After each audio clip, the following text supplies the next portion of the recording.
ወንድማችን እንጀራ እየጋገረ ነው። ስንቶቻችን እንደዚህ እንችላለን? ስንቶቻችን እንደዚህ ማጀት ውስጥ ገብተን እንሰራለን የሚለውን ጥያቄ እስቲ መጠየቅ እፈልጋለሁ። በተለይ ለወንዶቹ ከኔው ጋር ማለት ነውና ይኸው ትስቅብኛለች እዚህ።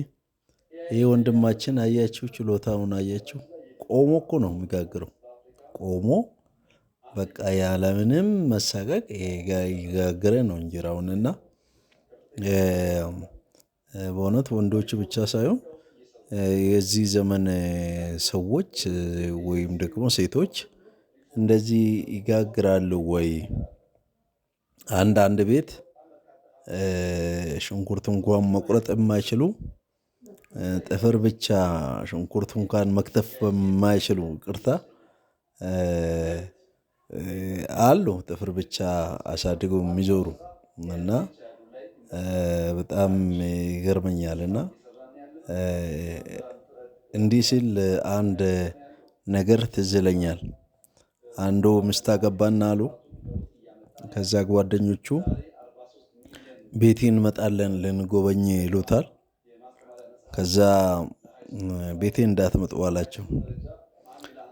ለምን እንዳትመጡ? ኧረ ተው ልንመጣ ነው መንገድ ይዘናል። ኧረ አትመጡም። ምንድነው ምክንያቱ? ሚስቴ መስራት የምትችለው ኢንዶሚ ብቻ ነው አሉ። ስለዚህ ከኢንዶሚ ስራ ውጡና እስቲ እንደዚህ ሙያ ይኑራችሁ፣ እንጀራ ጋግሩ።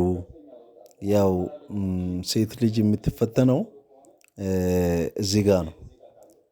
የማጀት ስራ ውስጥ ነው። ዶሮ መስራት ስትችል፣ እንጀራ ስትጋግር፣ ሙያ ስኖራት ማለት ነው ደስ የሚለውና የማታሳፍርም መሆን አለባት። በእኛ ሀገር አንድ የሚባል ነገር አለ። አደላሊን ተለፉዲ ይባላል። እናቷን አይቴ ልጅቷን አግባት የሚል ፍቺ አለው። እና እናት ታይታ እናት ባለሙያ ከሆነች ልጅቷም ባለሙያ ናት ማለት ነው። እናት ሙያ ከሌላት ልጅቷም ምንም አትችልም ማለት ነው። እና እናቶች ልጆቻቸው ላይ በጣም ትልቅ ኢምፓክት አለው። ትልቅ ስራ ይሰራሉ፣ ያሰለጥናሉ፣ ያስተምራሉ ሁሉን ነገር። ምክንያቱም በኋላ የሚሰድቡት እናቶችም ስለሆኑ ማለት ነው። እና ልጅቷ ብቻ ሳትሆን እናትም ልታሰድብ ስለምትችል ማለት ነው።